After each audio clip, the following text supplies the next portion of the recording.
Gentlemen, let's broaden our minds. The truth! Just set you free! You can't handle the truth! We came, we saw, we kicked its ass! That's not how the Force works. Oh, really? You're cold? I'm gonna make him an offer again. I'd buy that for $1. Oh, I'm sorry. Did I break your concentration? Hasta la vista, baby. I don't have friends. I got family. Surely you can't be serious. I am serious. And don't call me Shirley. I can do this all day. Yeah, I know.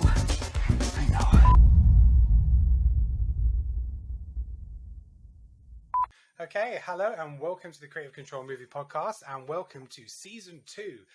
We've taken a bit of a hiatus over the last few weeks, getting over the Christmas period and those January blues, and so now we're hitting the ground running again in February. And this is episode 30, and this week we're actually going to be doing our roundup review, so we're going to be looking at all the stuff that we watched throughout January, giving our thoughts and opinions on it, give us some gradings, tell you what you should watch and what you should avoid. And try and save you some time and money. So joining me on today's episode, we have two of our series regulars. We have Neil and Sal. How you doing, gentlemen? Very good, very good. And you?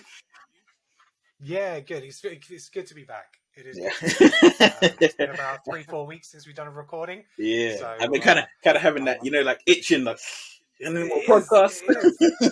Exactly. So then I'm like, right, what can we do next? What can we do next? And so I think we booked him one for tomorrow and next week, and we're trying to record all these. So we've got some catching up to do. So yeah, got a new layout in the office. I've been playing around with the room, some new bookshelves to try and show off my stuff a little bit better and see more of my geekiness to anybody who's watching on our channel. Oh yeah, me too. You see the babies up. Yeah, you got all your stuff up. You got the shield up now and everything. Yeah, it's looking sharp. Boy, it's looking sharp. All I got is football. Yeah, there's much more I want to do with the room, but I probably can only do so much as the missus is away with work at the moment. So I'm going to get away with so much. Yeah, no, like I say, it's good to be back. Thank you very much for joining us. Hopefully you've been missing us too, missing our sultry voices and our wisdom and thoughts. But yeah, let's have a look at the movies that we watched in January. So basically we're going to start off with some of the new releases that came out in January over cinema and streaming services, but then maybe also some we're going to touch on maybe some series that came out December and January as well, which we can kind of cover. But also we'll just talk about any movies that we saw in January which maybe we'd never watched before and we just got around to watching and stuff like that. So well, let's start at the top with the movie that I think we were all together to see. Neil, you were there with your friends. Sal, were you there for Scream? No, I wasn't. I did not see that. I don't think you were, right? No. It wasn't. I don't think I was in the town. Have you seen Scream? No, I haven't. Damn it, Sal. They told me everything about it. Okay, so don't worry about it. Spoilers for Sal. You don't have to worry about the spoilers. I will forget them pretty quickly because it's one of those movies that, like, I enjoyed the first part, and then after the second and third part, for me, it became quite repetitive. So I never took that much interest in that particular franchise. The first one was great simply because I think I was in high school when it came out, and it was. Let's put it this way. I bought a mask and I used to scare the crap out of people. I mean, I would sit at the back side of the car with the mask and just stare at passerbys and then scare them. That's all I enjoyed about that movie, that I could use the mask to scare other people. Other than that, I don't really care. So you can all talk about it. Yeah. Don't worry about me. Yeah, I mean, look, that first movie was it was a genre definer. It was a refresh for the genre. It got so many people back into scary movies again. The Mask became iconic. We talked about in this podcast previously where we've obviously dressed up for Halloween. When other movies came out of the cinema, we would dress up in it and like scare guests and stuff like that. So it's an entity onto its own. But it's anticipation of this new movie, which is the fifth in the franchise. I was definitely looking forward to it. The trailers look quite good. I'm thinking, all the characters are returning back. That's really cool. And then I sat back and thought, and a lot of the characters returned in all of them. I don't know why it felt like it was such a big deal. Oh my God, Neve Campbell's back, Courtney Cox is back. It's like, yeah, they always come back. But I had a little bit of trouble kind of remembering 3 and 4 in terms of what was what. So I did go back and watch those films prior to the fifth one coming out. So I went back and watched one back in Halloween, and I watched two not long after that. I watched 3 and 4 to try to kind of refresh my memory and stuff. And I was like, yeah, as much as 3 and 4 maybe had some low points, there's still decent movies. As a franchise as a whole, it's never had one of those really bad movies. I don't think. But Neil is the horror connoisseur, I should say. So, what was your anticipation going into Scream? I was, in honest truth, I was afraid. I was genuinely afraid, which is the only time a horror movie made me afraid was like the fact that they said they're making Scream 5, because you're scared of the movie before seeing the movie. Because like Scream 1 to 4, Wes Craven, the arguably the GOAT of horror movies, easily, Mount Rushmore of horror movies. Wes Craven is there. Yeah. And it'd be like, this is the first one. You forget the first 4, he was involved with all 4, wasn't he? He directed all 4. This was going to be the first one. Yeah. Yeah. So he's going to be the first one without him. Yeah, and I was like, oh, they're gonna mess it up. Like when they announced it, I was like, oh, they're gonna mess it up. You can't do it without Wes Craven. It's not gonna work. It's not gonna. I was just, every kind of, everything that gets said by like the movie naysayers. Holy shit, was I wrong? Neil was delighted when we came out of that screening. Oh man. So tell us more. Tell us more about the movie. I mean, can I go into spoilers and all sorts? Yeah, this is full spoilers. Well, good. Spoilers. So why don't you give a little bit of a layout in terms of Scream 5? Obviously, we've got some returning characters. The big 3. The big 3, yeah. So Dewey's retired now from the force. Gail Weathers has gone to host a morning TV show. Yeah, she's on the American version of This Morning. Yeah, exactly. They've split up again, and then Neve Campbell's character Sydney, she's sort of again off. She's got a family, she's got kids, so they've kind of gone away and done their own things. And then it's the anniversary, I think, of what happened, the original killings. I think that's kind of how it started. And it's somebody paying homage to that. And it brings the characters back together. So we got a new set of characters as well. And obviously we established their relationships. They've all got relationships to previous characters in the franchise. They're all connected in some way, which is really nice to see rather than just throwing in random characters. So, Neil, take it away, bro. Well, yeah, I mean, it's I think a lot of people forget that Scream holds up a mirror to genre filmmaking. Obviously, Scream 1 holds up a mirror to horror filmmaking, but from Scream 2 onwards, it's a mirror up to the film industry and the kind of I wouldn't say hidden rules, but the not unspoken rules of filmmaking, the unspoken rules of a sequel, the unspoken rules of the story ending trilogy, the unspoken rules of a reboot, and then the unspoken rules of the sequel boots. Like they had a name for it in Scream 5, and I've forgotten that name. Right? The not requel was it? But I'm pretty sure requel. Yeah, and I mean, if you love film just in general and you watch that, then it's you'll pick up these moments where they're like, oh, this is the thing that happens, and this is the thing that happens, and you think of all the films that kind of fit into that bracket, and you're like, oh shit, yeah, that's right. And it's, oh, here's all your new characters who somehow have a link to old characters. Here's your, the fact that we've got new characters. Well, because we have new characters, here's the characters, the old ones, the legacy characters who could die. And, it holds up a camera to characters and the expectations of characters, with legacy characters or brand new characters, and it's just done perfectly. It poked fun at things like fanboys, which we are. It poked fun at us because sometimes fanboys can have overreactions to things, and Yeah. you know it poked fun, and it did it in a way that, you know what, I can respect it. You know, I could look at it and laugh and be like, yeah, that's true. It was almost like stand-up comedy. Yeah.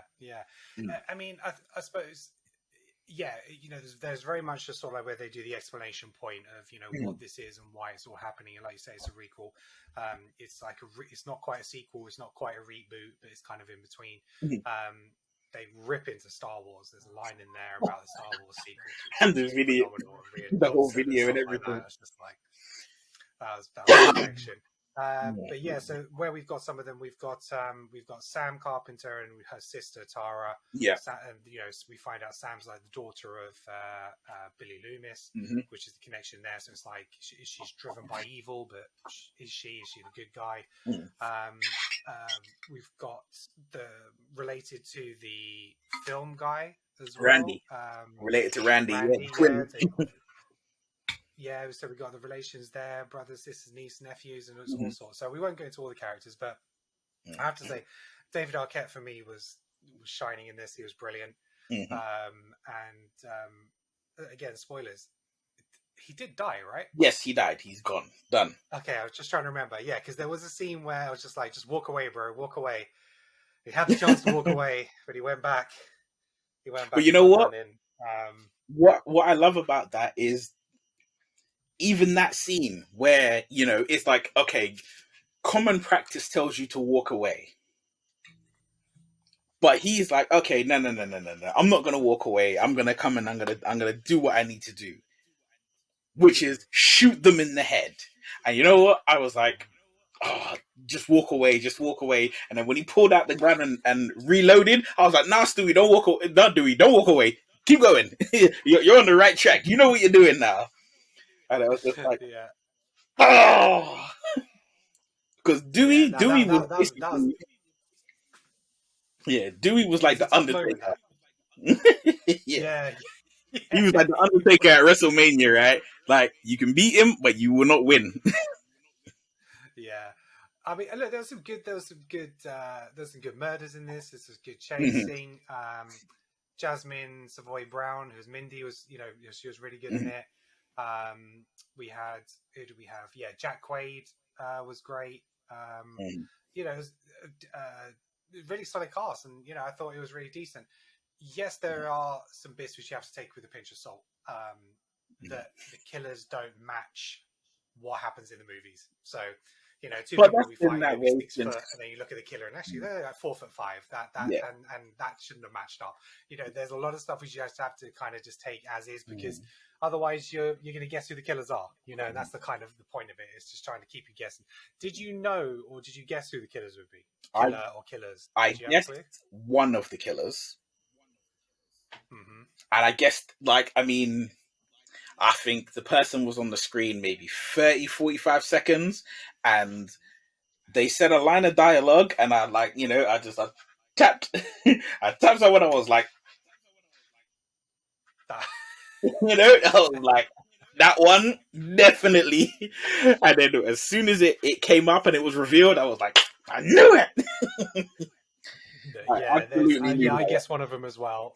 And I didn't guess the second, to be fair. So credit to them, they kept me guessing throughout the film. So, yeah, you know, solid for me. I think, you know, I obviously I'm not as big a horror fan, and you know, there were some bits in it I thought that's kind of stupid. So I think I sat around the 7.5 mark for this movie. You know, it's quite enjoyable, but yeah, there were some bits that were just kind of a little bit kind of, you know, just too much for me to accept.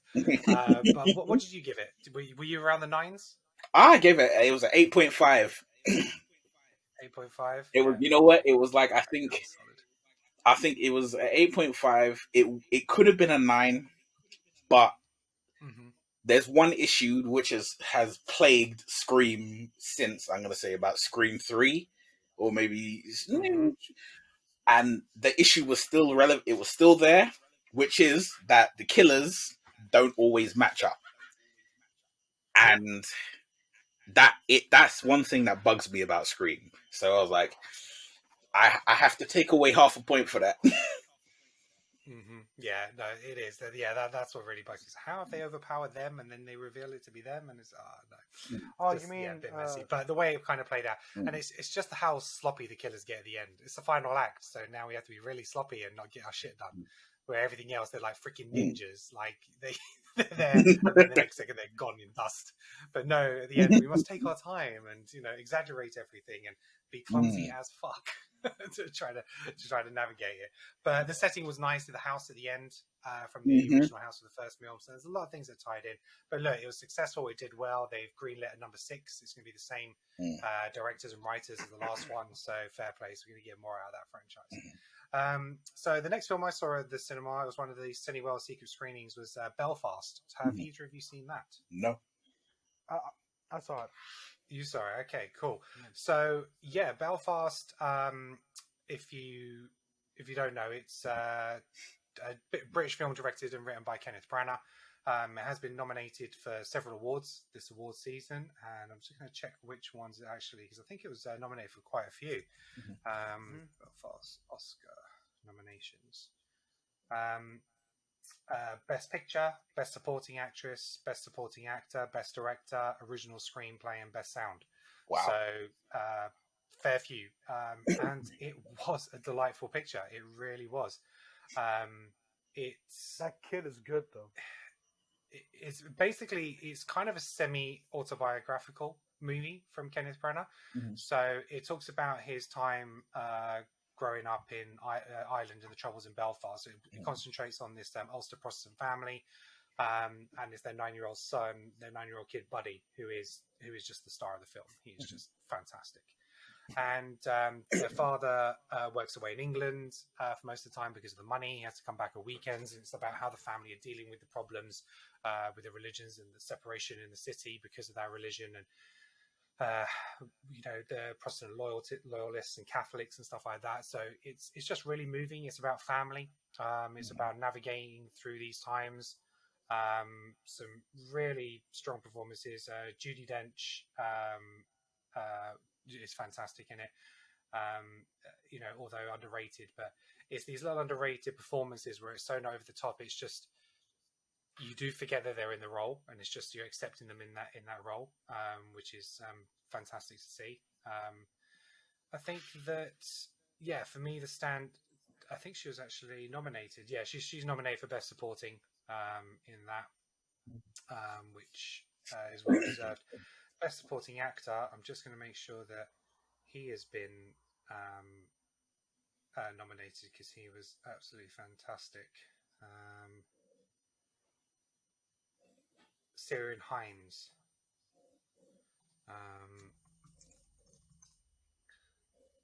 Just so what you guys may know him from. He's an Irish actor. He's been in Harry Potter, There Will Be Blood, Ghost Rider. He's one of those faces that you know. He's around a lot of films. I don't think I've seen him recently. Yeah, he's been in a lot of stuff, but it's just one of those that when you say the name, you don't recognize it. But as soon as you see the face, you know.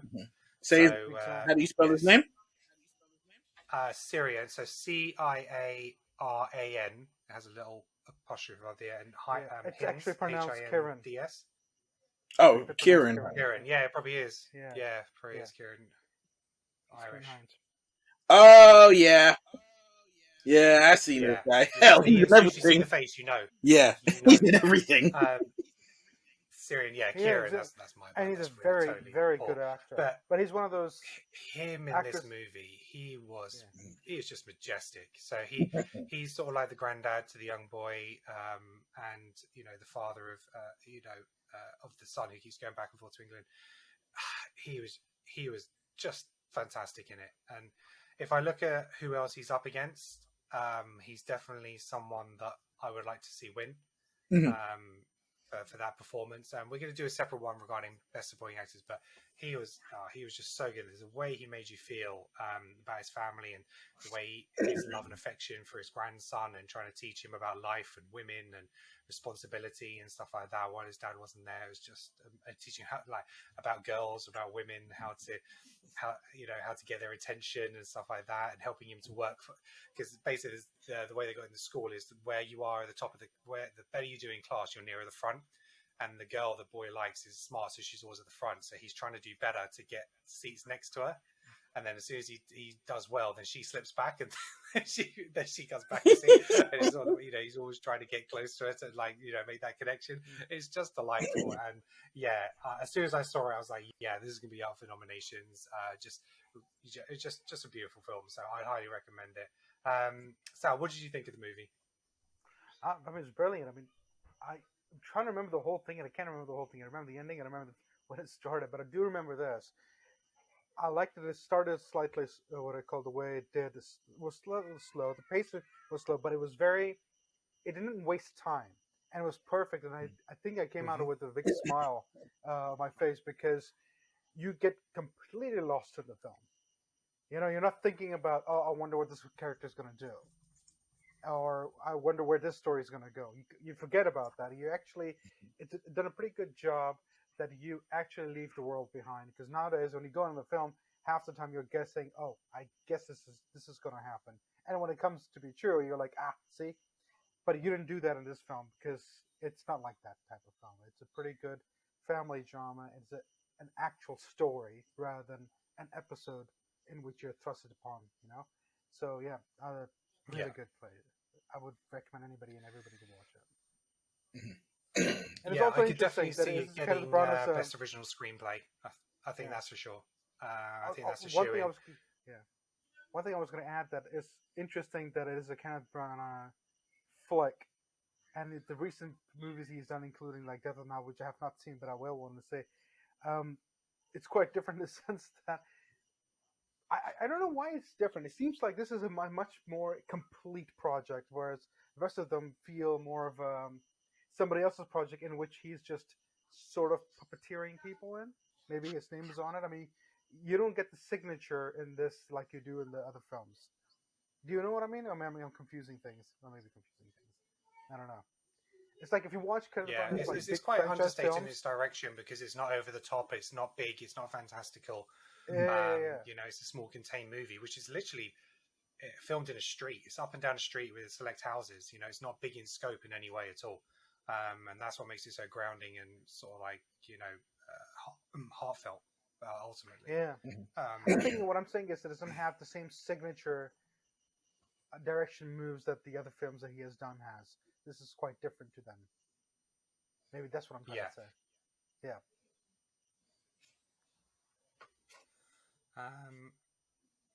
Just trying to think, what is... Just want to have a little shout out to the guy who's playing Buddy, because where is Jude Hill? So Jude Hill is playing Buddy. It's kind of like his first real, it's like his first feature, but he was so good in this. Just such a delight. Just he showed that there's the warmth obviously between his family and stuff like that, but it was just the innocence that he showed when it came to women, and the comedy timing that he was able to deliver. It was just a delight. So Belfast, probably give that like an 8.5. Really enjoyed that. That was really good. What would you give it, Sal? The same. Actually, I was going to say 9, because I really did love the film. Yeah, 9. Wouldn't argue with that. I felt cool. It's actually like it reminded me of what Oscar films that you hoped were Oscar films. You know what I mean? What it's supposed to look like. We're gonna talk about a movie maybe in the next podcast, which we already mentioned, which I don't understand how the hell is it nominated for an Oscar. But anyway, yeah, the Oscars are an absolute mess. I tell you what, the Oscars are an absolute nightmare, which leads on to our next movie, Nightmare Alley. So. Yeah, I know. Okay, so Nightmare Alley, Bradley Cooper, Kate Blanchett, Rooney Mara, Toni Collette, fantastic cast in this. William Dafoe, directed by Guillermo del Toro. This was actually a remake as well, so it was an original movie, even though going into it I thought it was, and only found out afterwards it was actually a remake. But set in 1940s New York. It's about this guy who endears himself to a clairvoyant and a mentalist husband. He learns their tricks and then, tries to become hugely famous in his own right in terms of like a mind reader, and it's all like basically a big con. He meets a psychiatrist who says, right, you can get some huge money out of these guys if you pretend that you can see the dead, and he goes along with that. And then everything kind of goes Pete Tong at the end. There's people crossing, blackmail, crossovers, and all this kind of stuff. What I would say, visually, it was fantastic. The 1940s, 40s aesthetic, the Art Deco stuff was beautiful. The lighting in this, the color palette, saturations, darkness, bright tones, the way colors used particular characters to kind of highlight the goods and the positives and stuff out of them. Really, really, really good. It is a good story. It's well told. The actors deliver it well. Bradley Cooper and Kate Blanchett on screen. That's sparks there. That felt really, really good. Really bought into that. But ultimately, I felt disappointed in the end because I found it so predictable of where it was all headed. I could see the double crosses. I could see how it was going to end. I could imagine what the final scene was going to be and the final conversations. It all kind of played out how I expected. So I did, but it's not to take away that I didn't enjoy the journey. They kind of took me on through and telling me the story. But, it's probably just a product of watching so many movies that you just become accustomed to figuring these plot traits out. It's not necessarily the fault of the director. However, there were some parts where there was some heavy exposition and heavy detail in terms of description and the foreshadowing was just so in your face that it was too much. If they dialed back on the foreshadowing, it wouldn't have been so prominent in your head moving towards the end and figuring out if that's exactly what's going to happen. So I think that was the only downfall. It was shortened or edited slightly in terms of its dialogue and script, in terms of the foreshadowing. It could have played out a lot better. So that was it. Have either of you seen it? No. I did. I looked at it.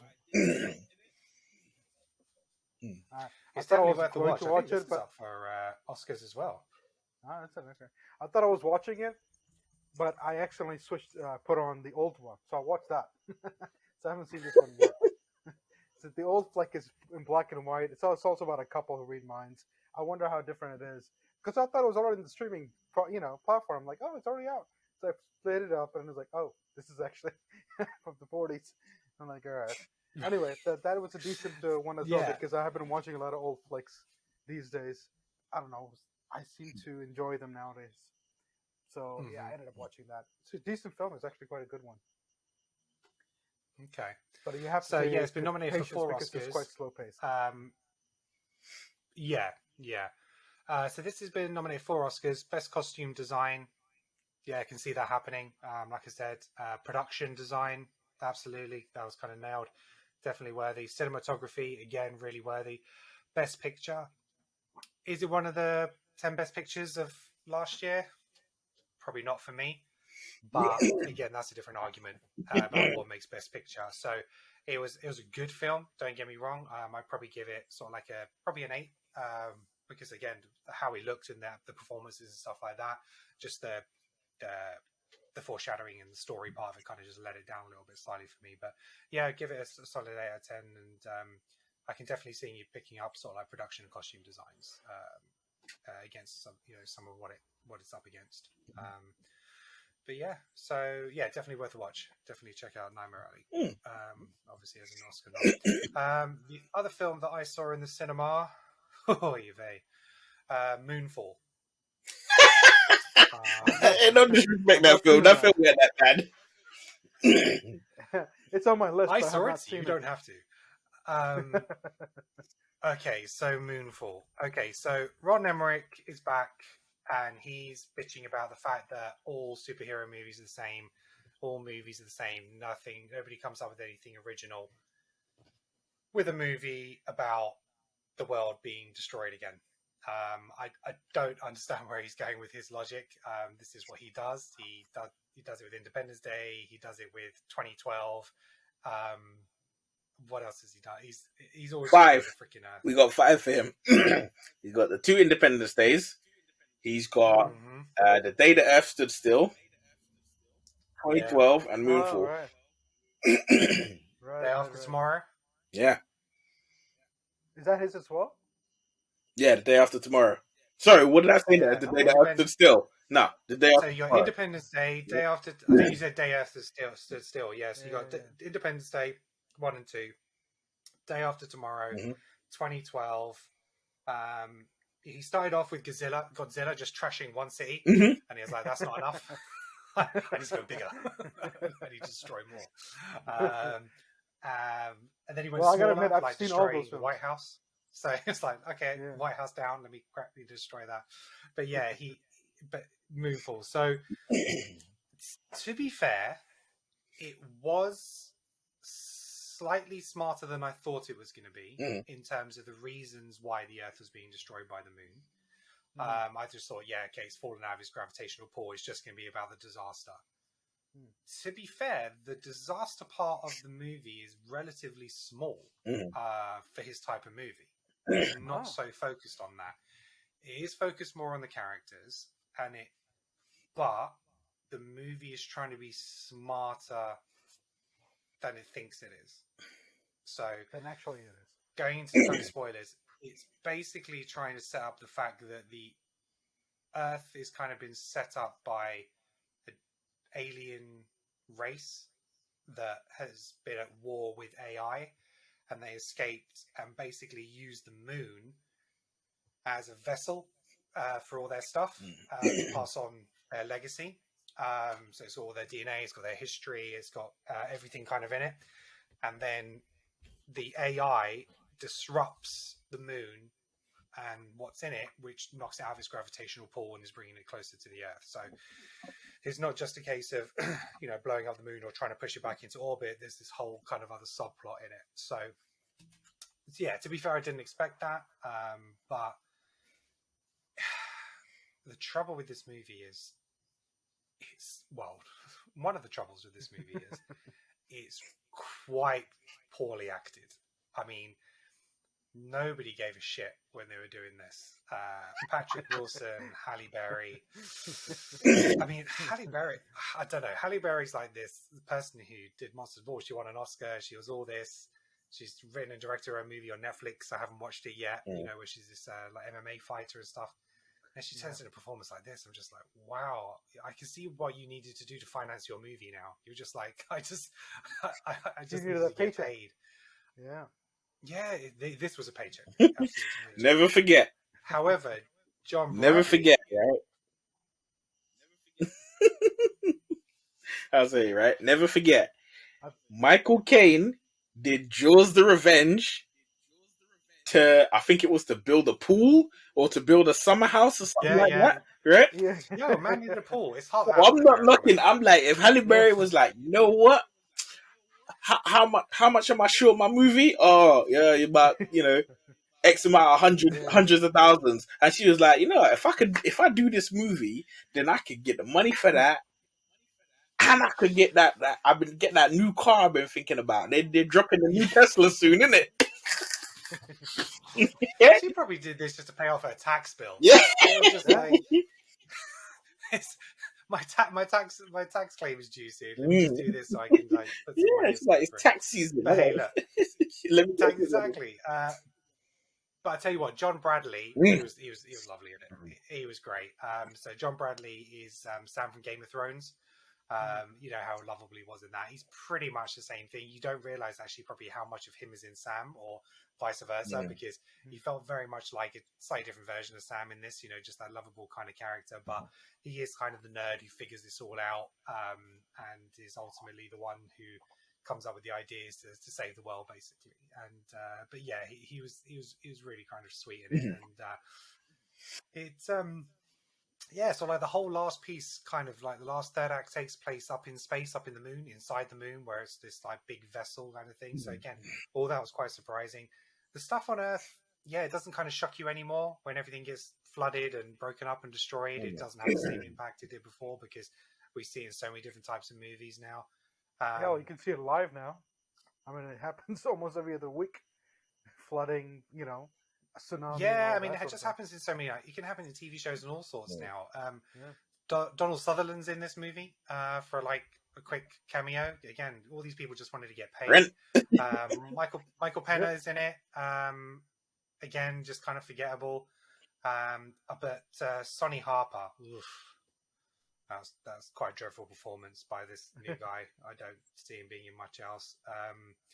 Who else was in this? Josh Gad was in it. I don't even remember Josh Gad being in it. Really? Josh Gad was Josh in Gad's it. I don't know. Was it? Maybe.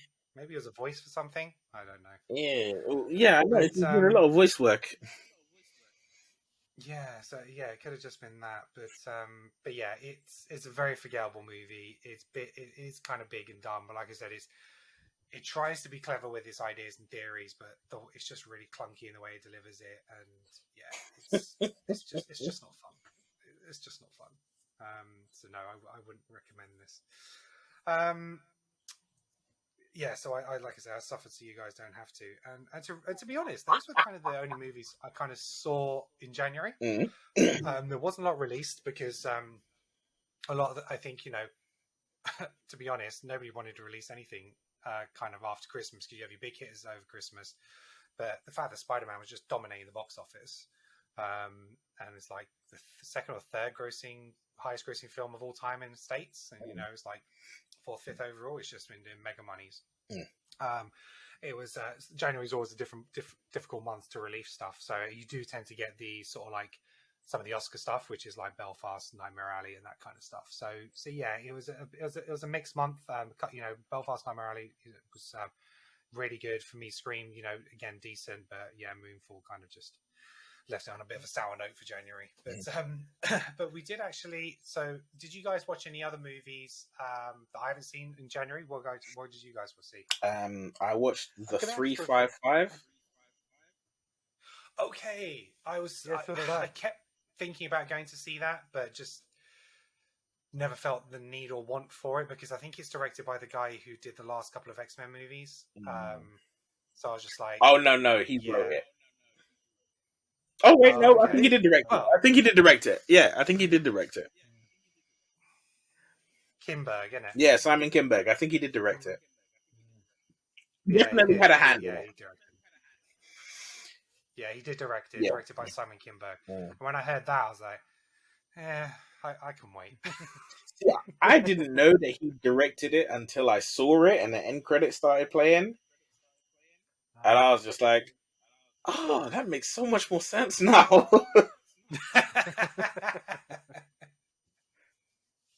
Was it that bad? You know what? It wasn't that bad, but it just wasn't that good. Again, like, I think the problem, one of the problems that I kind of feel with film, being that, we love film so much and we watch so many films, is that you do kind of reach a point where you kind of guess what's going to happen. You guess who's done what and who is what. And I think as well, there is something to say about cameos, or not even necessarily cameos, but it's like when you see a certain actor appear and then they disappear, you're like, the nature of their disappearance lets me know everything I need to know. Oh, okay. So it's like, I mean, like, if you're ready for it, I will fling spoilers out. Oh, fling it my way. Okay, so Sebastian Stan, Bucky Barnes, yeah, he's in it, and the opening scene, the opening act, he's prominent in it, and then his character is killed off.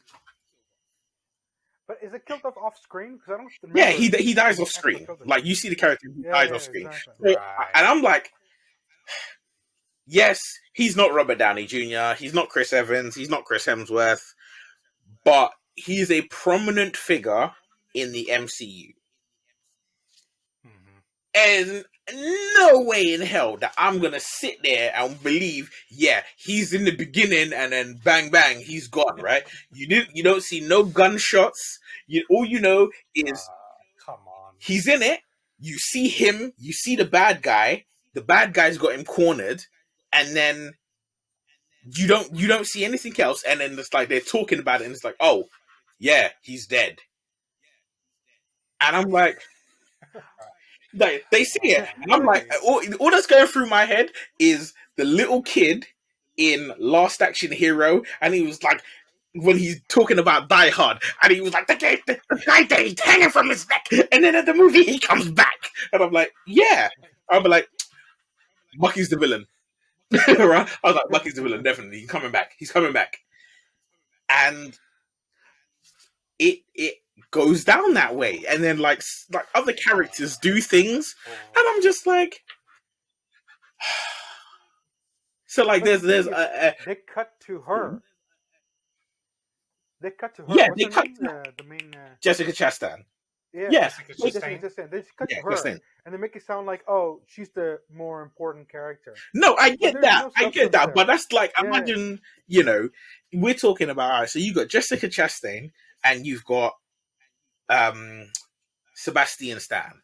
Now, obviously, star power, we know which one is bigger and which one ain't. But I'm like, anyone who's watching this film, I may say 8 out of 10. 8 out of 10, you've seen at least one Marvel film that has him in it. Yeah. So I'm like, if somebody's like, oh yeah, and you're gonna look and be like, oh, that's Bucky. Yeah, Bucky's in this. He's gonna be around for a while. And then it's just like, yeah, he's dead. And like, nah, he ain't. The fact that they used him so heavily in all the promotional stuff with the interviews and everything. Yeah, because they did interviews together. Yeah, exactly. So you're just thinking, yeah, he's going to be a big part of this. That's the whole point. So yeah, you're absolutely right. If they try and do that in the first 10 minutes, 15 minutes of the movie, you're like, the amount of promotion this guy's been doing for this, he's coming back in this movie, So yeah, all right. See, when I watched the movie, it's not like that. I knew the guy was definitely coming back and was a bad guy. It's just that they try to distract you by putting Jessica Chastain side, like she's run away, she's being chased by these people, and you still don't understand what the hell they're on about, and why are they being? You do understand why they're being chased, but they do it so, like I said, it doesn't matter, sort of a thing, just off the shoulder, it's been dropped off. Let's move on, sort of a thing. The whole movie does that. It keeps them moving on. It keeps them bringing these brand new characters with big stars, really, because all of these ladies that work in this flick are actually quite big stars, but their dialogues suck, their stories suck, and it's just blah. It's blah. There's nothing there.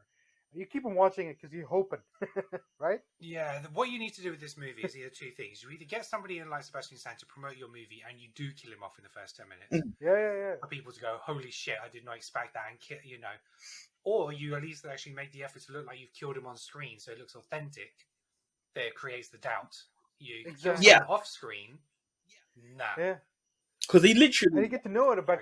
If you leak about Mission Impossible, right? So the first Mission Impossible, John... Voight. Is it Voight? Yeah. Voight.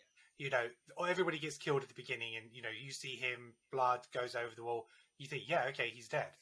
It gives you more believability because you kind of see it on the screen and you're like, okay, I've seen it for myself. That's kind of happened now. And then you bring him back and you think, oh, okay, he's actually the hero. He's actually just survived. And then you turn him into the villain and okay, that's great.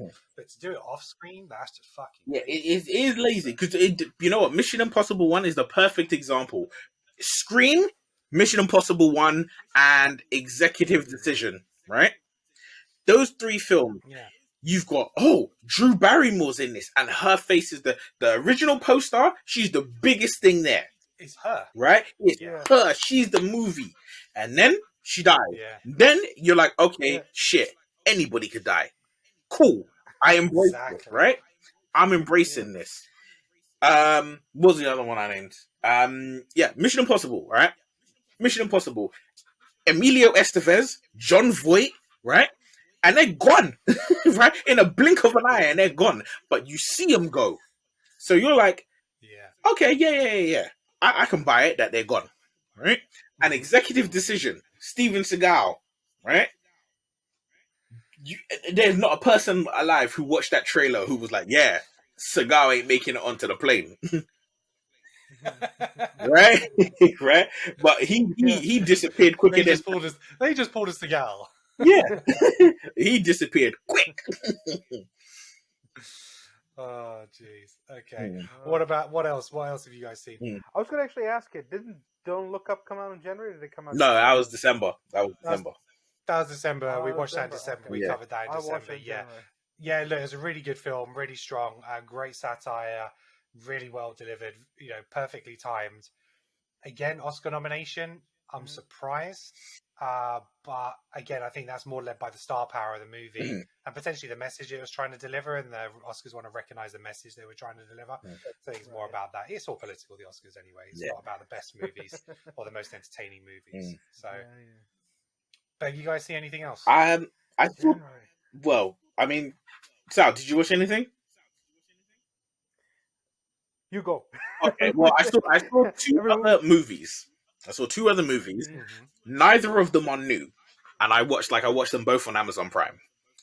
I watched a film called Playing It Cool, which is like a rom-com with Chris Evans in it.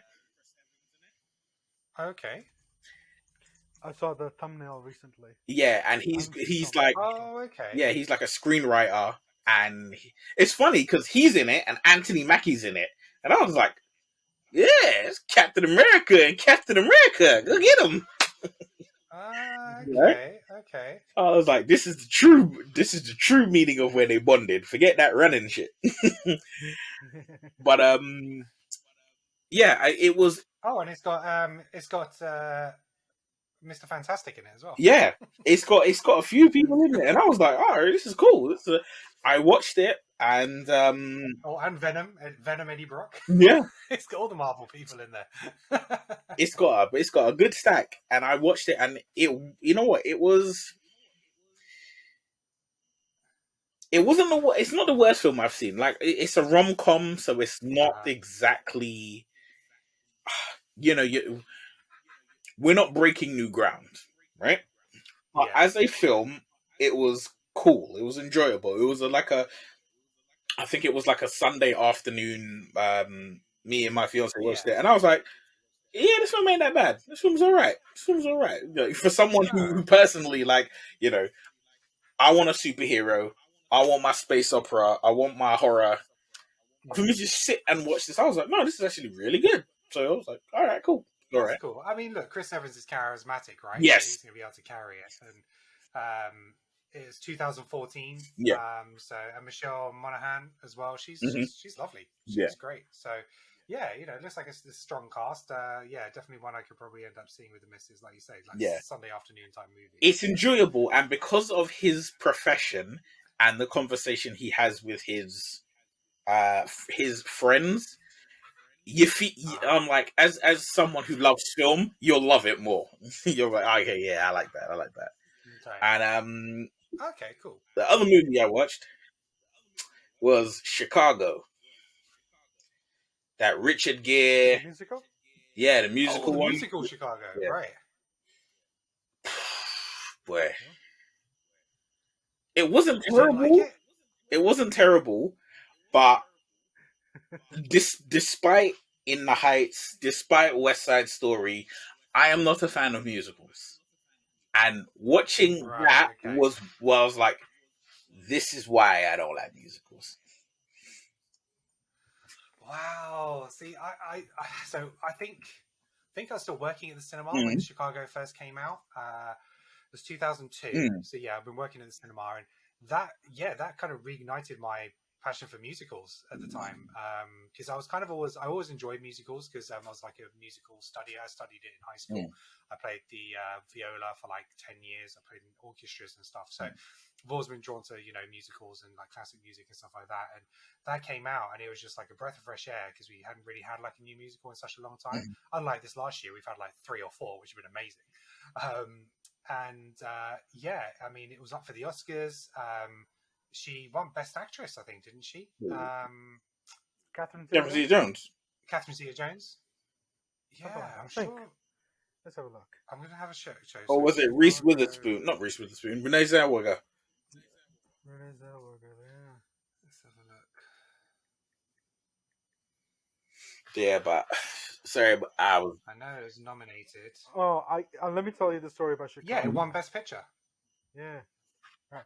Who So, did it beat? Yeah. do you know? I'll check, but yeah, so it won Oscar Best Picture winner, Best Actress in a Supporting Role, Catherine Zeta-Jones winner, Best Art Direction, Set Design, Best Costume Design, Best Film Editing, Best Sound, and then it was nominated for everything else. But those are the ones it won. So yeah, let's see what it was up against, because I went, because then I remember going to the theater then right after that to go see it. It was I went to go see it at the theater, to see it live, and I was just like, oh my god, this is brilliant. I was listening to the soundtrack all the time. So it was 2002. Nah, it didn't touch me like that, man. Let me tell you my Chicago story. So, so it must have come under 2003. It came out when I was in university in New Jersey, and I had a bunch of friends who were girls, and I'm like, oh, we gotta go see this musical. We gotta go see this musical. Now, first, what we did was we actually couldn't get the tickets, so we ended up going to, I think it was The Producers or something like that. I went, watched it, loved it, really did like it. Came back, I said, yeah, I'll go to this Chicago, whatever, right? I go to Chicago, and I can't understand what the hell's going on, and it's pissing me off. I basically got irritated half through the theater. I'm like, I don't know. And the movie was about to come out. That's why we went to go see it. And then this next weekend, I remember we went to go see Rent. It's written by that guy Larson, who's Andrew Garfield's playing in Tick Tick Boom, right? In Tick Tick Boom, amazing. That sealed it.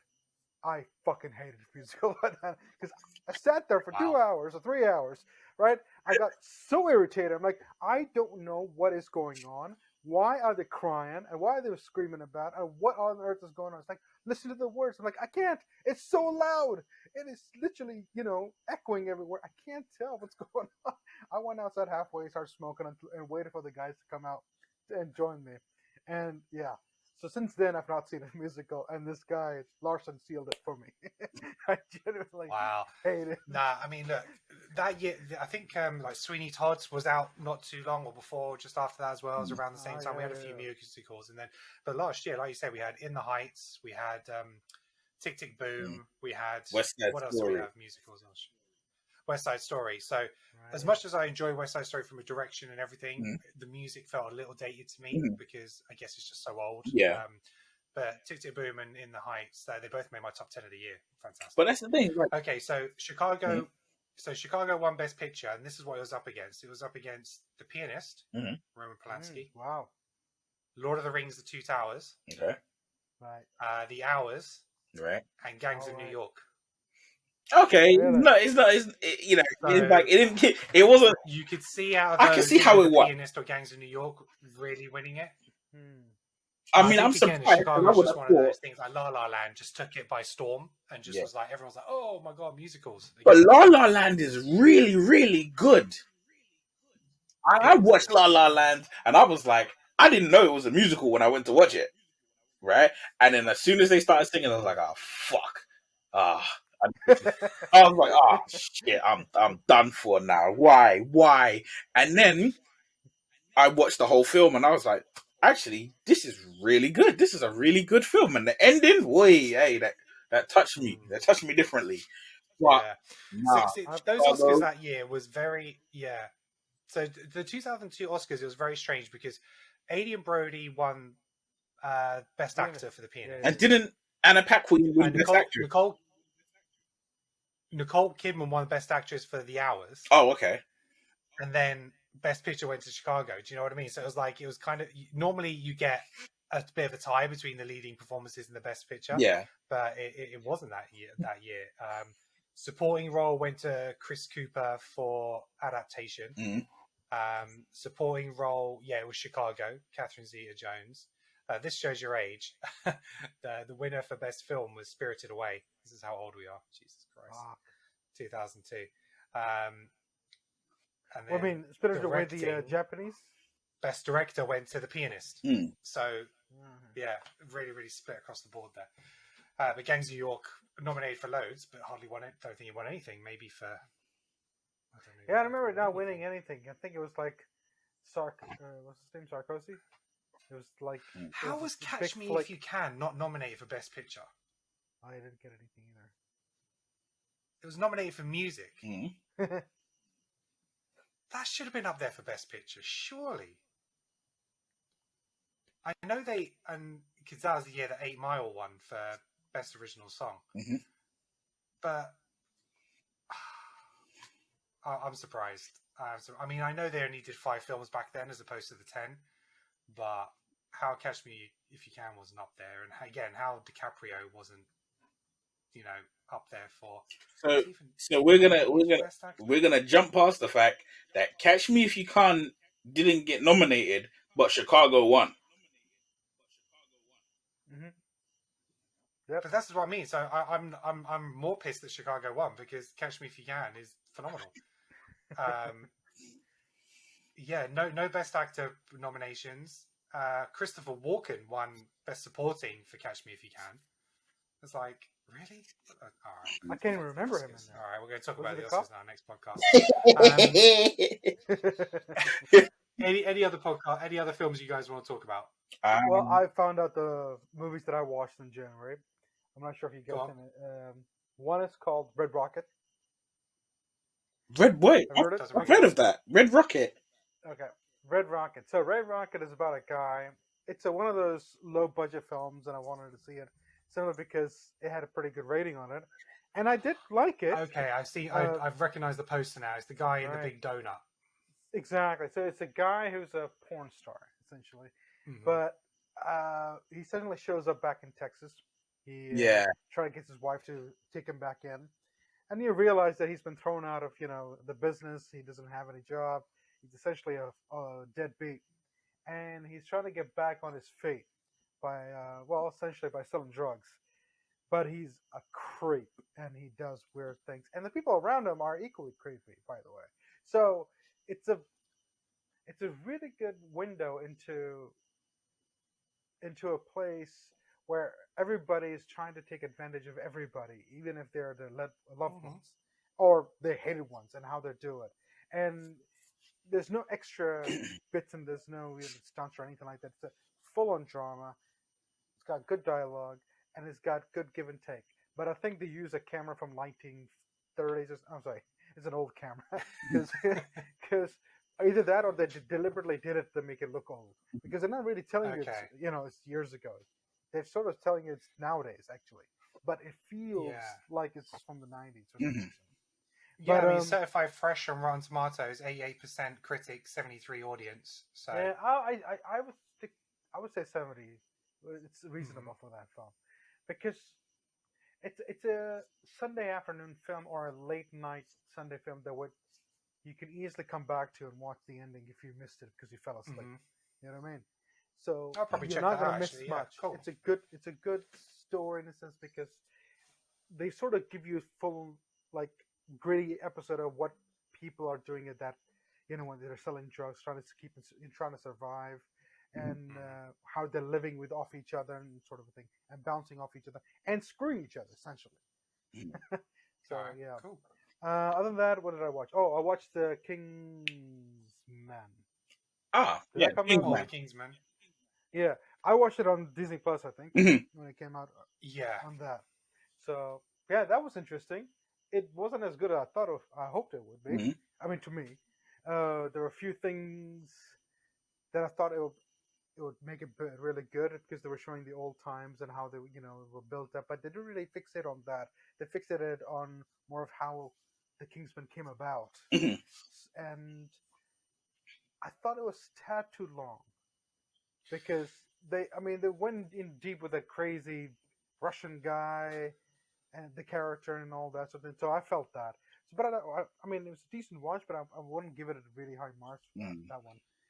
And the other one I watched was... I'm going to touch on the Kingsman for myself next month because I saw it came on Disney Plus. I was like, oh yeah, I really wanted... I liked the trailer. It looked good. Love the other two of the franchise. Really excited to see this. I've watched about an hour and 15 of it, and I kind of just had to take a break because I was just not enjoying it at all.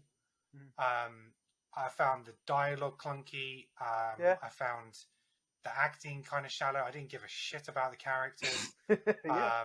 No, I agree with you. It's just really, really underwhelming. It was just really bizarre and stupid and just over the top. I mean, I know these movies are like the fantastical side of James Bond, and that's what I love about the first two, that they are quite over the top, but at least the acting is decent. At least the story is going somewhere. They get you to like or dislike certain characters without being so over the top. You could argue like Julianne Moore in the second one was kind of OTT in terms of the villain and stuff like that, but that's how they wanted to portray it. But I just didn't like this. I just you're didn't indifferent. like this at all. You're indifferent to everybody. It doesn't really matter who they are. You barely care for anybody. Nah, so I mean, I'll have to watch it to the end because I don't like not seeing the end of a movie. I don't normally give, but it was just one of those, because it's a streaming one on Plus. I was just like, I'll come back to that, because I found that I was just looking at my phone, and it just didn't keep my attention at all. As soon as I started looking at my phone, I'm just like, I need to switch it off. There's nothing in there like big action wise, like other films or massive action films. This is technically an action film, but very much action. Small screen with no problem. Yeah, but it's just not smart. So if it's not big on action, it needs to be smart. It's not smart, and it's long. Or then it needs to be endearing that you like the character. And it didn't give that either. It just didn't seem to tick any of the boxes for me. So I don't think he did that well at the box office either. And I can see why. Just it was. I mean, some people found it as their favorite of the franchise. And look, if you like it, fair play to you. That's what movies are about. But for me, it just didn't deliver. And I'm more excited for the actual sequel. For the Kingsman 3 than this kind of weird prequel spin-off thing. I personally enjoyed it. I did enjoy the Kingsman, but like somebody tell me, it's the best in the series, like I question your dietary requirements. The thing for me, it's like I wouldn't say it's the best. I wouldn't say it was the worst. I mean, I wouldn't say it was that bad. I did find it long. That's the thing, and I was indifferent about the characters. That was the thing that I found.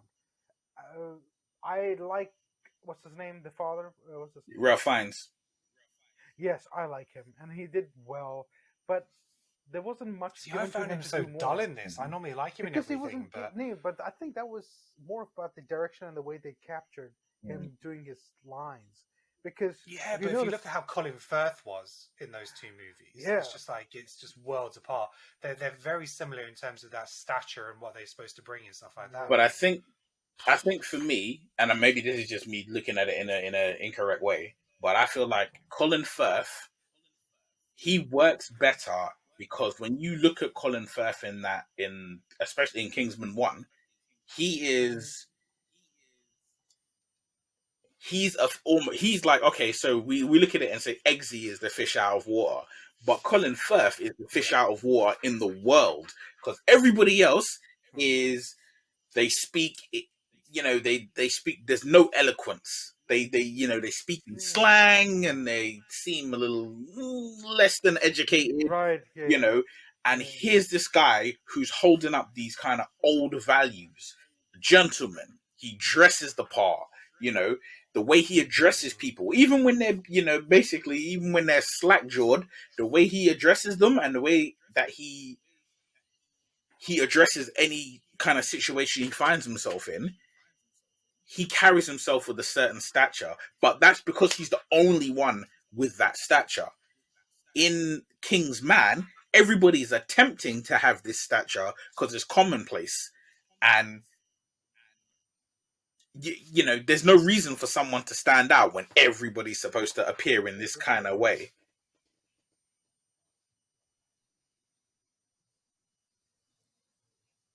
Oh, yeah. Go on, man. Sorry, you're back with us now, Neil. Oh, sorry, did I cut out? Yeah. Well, I was saying, like that in the King's Man, because everyone basically is trying to speak in a similar fashion to how Colin Firth spoke.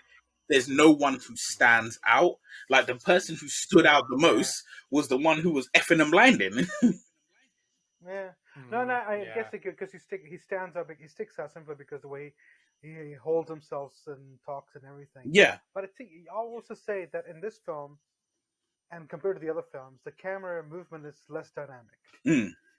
It doesn't move as much. It's old school, in and out, left and right, rather than moving with because in that there's a lot more action, and I'm guessing they're using that thing that you carry on your own, like, waist to carry the camera. Oh Get yeah, movies yeah. and that, and this one, and I'm thinking this one it was on the rails. Mm. So it was. I mean, there's a lot of difference, and you've only seen only half of it, so there's a couple of bombshells there, which may change your Mm. view of the film. That So I'm not that gonna bring them up. that bombshell you're talking about, Yeah, that shocked the hell out of me because I didn't think it was.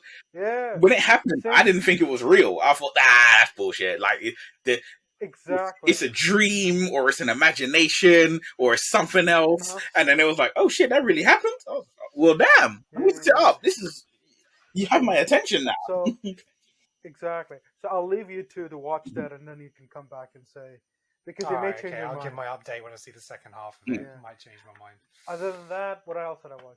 I watched House of Gucci. You guys watched that? Yeah. Yeah, that was last year's film. Oh no, I watched it last month. So I enjoyed hang it. on. Did you watch House of Gucci or did you watch House of Gucci? Yeah, House of Gucci. Exactly. There was a lot of over the top acting there. I mean, the accents were stupid. I mean, It's like Super Mario Brothers, yeah. They were very stereotypical. You know what I mean? Like stereotype. It was fun. You could see. I didn't know the story. Did you guys know the story beforehand? If you guys watched the film, oh, see, I didn't know. No, I knew the story of clue. it, so I knew who lived, who died, kind of what happened, kind of thing. But Right. again, I enjoyed watching it play out because I thought the performances of Adam Driver, Lady Gaga was good. I'm surprised actually Lady Gaga didn't get any kind of nominations in terms of her performance because I thought she was solid. But Jared Leto, oh my god, he wants his own spin-off movie. Does he? You know what? I just, he's like, yeah, me and Al Pacino could have our own movie. That guy on screen, every time he came on, I was just cringing. Like, how did Ridley Scott think this was okay? I didn't recognize him at first. I'm like, who's this guy? And then I'm looking in the eyes. I'm like, oh, that's Jared Leto. And I'm just thinking, I know the guy he's talking about because I only knew about that fact that he came up with his own label and everybody went fucking mad, right? Because they're like, you can't use our name, and it's like, it's my name too, and all that stuff. Anyway, it is a weird thing. I like Al Pacino, and this, he is Italian. So sometimes I go, why are you overdoing some of the stuff, dude? Or maybe that's how the director wanted it. Mm. In any case, I did. It's for the American audience, isn't it? It's like got to make it authentic. Yeah, I did enjoy it at the end. Though, I did Google them afterwards and realized all the actual people were a lot better looking than the actors, which is weird because it's always the other way around, isn't it? You know how pissed off you must be that you're like, oh, they're making a Hollywood movie about me, and then like they pick someone and you see what they look like in the makeup and the costume, and you're like, who's this ugly fuck? I look pretty good. You know, you look at yourself in the mirror, and then you're like, actually, one of the biggest criticisms was the portrayal of Jared Leto's character in it. That he was nothing like the original counterpart, just like the way he dressed, spoke, anything like that. That was a huge criticism that came out. Oh, not like that. Even the character was his name. Adam Driver's playing. That guy's one of those guys. You go like, fuck, if I looked like him, he's a really good looking dude. Even the guy who Jared Leto was playing. The finesse of the suits and everything, the way he held himself. This guy's like looks like as if he lost a bet 30 times in a row, and he's like, his head is about to explode. Nothing like the guy you see in those pictures when you Google. And anyway, that made me do that. By the way, that made me watch the what's his name, Matt Damon, Ben Affleck movie. Oh, Last Duel. Yes, that's it. It was on Disney as well. So I hadn't seen it, so that made me watch it, and I thought because. I've seen Adam Driver, and I did like him in that the racist movie. What was his name? Oh, Black Klansman. That's it. He was good in that. So it made me watch that, and yeah, I'm liking him now. He did play a jackass in that too. Done a good job. And I really like The Last Duel. I thought that was really good. I really enjoyed that movie. Out of the two of the Ridley Scott movies, I prefer The Last Duel for sure. So. Oh yeah, Ridley Scott directed it. Right, yeah. Matt Yeah, Damon and what it called Ben Affleck wrote it. With who? Somebody they wrote it. with With Matt a lady. Damon, I think. Huh? Matt Damon was involved in the writing as well, but it was based off a book. Yeah, no, it's based on the book. Matt Damon and Ben Affleck wrote it, but they wrote it with a woman who has written the women part of the whole film. I forget the name. Okay. Oh, okay. It might. Okay. Yeah, because when I watched it, it is literally said that they wanted a lady to write that part because they didn't get the dialogues right. Everything sounded like them, like those two. So they decided to get somebody else in to do it for them. Let's see, what does it say here? Nicole Hofstetter. Yeah. Holofcener. Nicole Holofcener. So yeah, she co-wrote the screenplay. Exactly. Yeah. So there you go. Anyway, so yeah, those are the flicks that I watched. The others I watched in February, so let's leave that. Okay, cool. Yeah. All right, we'll say the rest February. Just a few brief shout outs on your streaming services in terms of seasons. So Afterlife season 3, just fantastic. Just I love that show. Ricky Gervais is just a genius. So if you haven't seen any of Afterlife, go watch it. I think that's it now. That's 3 seasons. He's not doing any more, so it's kind of one and done. Which is what I like about Ricky Gervais' stuff. He doesn't hold on to it for too long. He does quality and then kind of ends it right. Ozark season 4 part 1. Huge fan of Ozark series on Netflix. Part 1's out there, so go catch that. I think part 2's later out this year, which will be the final one. Again, just brilliant show. And obviously the other thing that we all watched was Book of Boba Fett. I've not seen it yet. We'll probably end up talking about that in a little bit more detail again, but it was a very mixed series for me. It did nothing for the Boba Fett character at all, but it just reinforced my love for Mando. And you know, there's some big highlights in it, but there's also some really big disappointments in this series. So yeah, we'll go into that in more detail. But overall, what was your guys' thoughts on Book of Boba?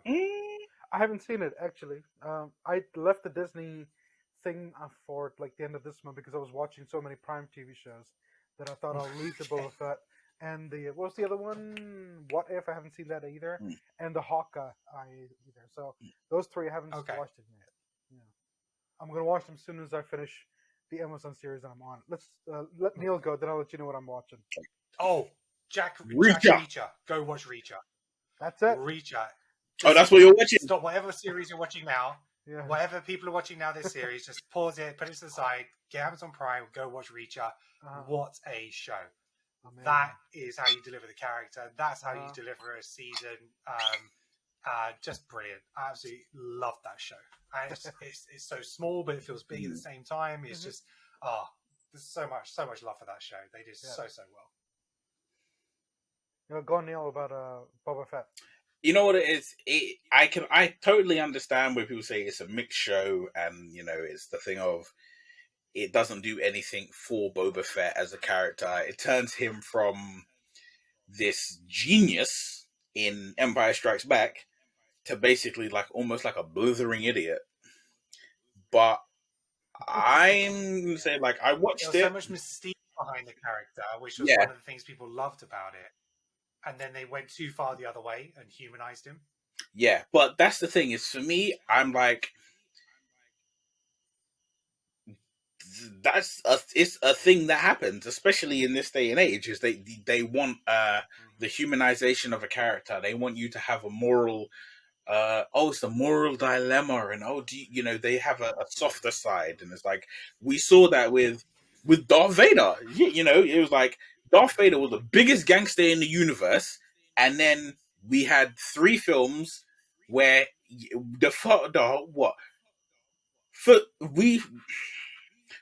I don't dislike the prequels, but we have to face facts here, right? There's a character who consistently calls Darth Vader Annie, right? The most famous Annie in the world is a little red-headed chick who sings.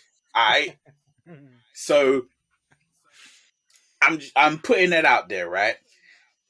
Annie, right? Biggest gangster in the universe, Annie. Oh, Annie. Right? So And I mean, they did the same thing with the Joker in the film Joker, right? It's certain characters I don't really want to know heavy backstory and know that you grew up hard and you got beaten up as a child and somebody stole your lunch money and I don't need to sympathize. yeah, I know. Yeah, Like, why just can't be a bad gangster. people just be bad people? Yeah, just be a badass, be a gangster, right? However, there was an article that I saw where they said that Boba Fett, the show, it works better if you think of him as the villain of the show. If you look at him as the antagonist of the show, it works better. And I was like, I don't know, because like some people do some harsh shit in that show that that I'm like, it's hard for me to look at him as the bad guy when they're doing that shit. But I mean, yeah. It did what it needed to do. We'll go into more It gave- details. We'll do a deep dive Yeah.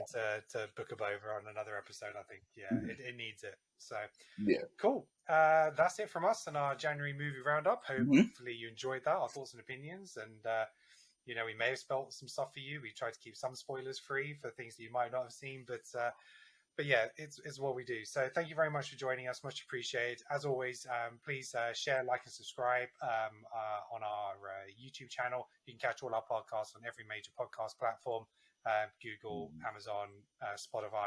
And make sure if you like listening to independent podcasts of this type, go check out Good Pods, which you can download on any Android or Apple device. And you get loads of great content by loads of great people who are trying to build themselves up. So definitely check out Good Pods. And yeah, I think that's it. Anything else from you guys? Peacemaker's amazing. Yes, it is. We will. Yes. Okay. So Peacemaker is out. I'm halfway through, so we'll talk about that in February's roundup because. Oh my god! Okay, but yes to Peacemaker. Yeah. No, what I was going to say that what I was watching on Prime was that I was watching what it called Reacher, but I was also watching Expanse as well, which just ended. And I mean, I'm sad that it's going, but it was one of my favorite TV shows as well. So, yeah, my friend Richard has often spoke about it, but I've never got around to it. But yeah, okay, cool. Thank you very much, and until next time, guys. Peace. Too sweet.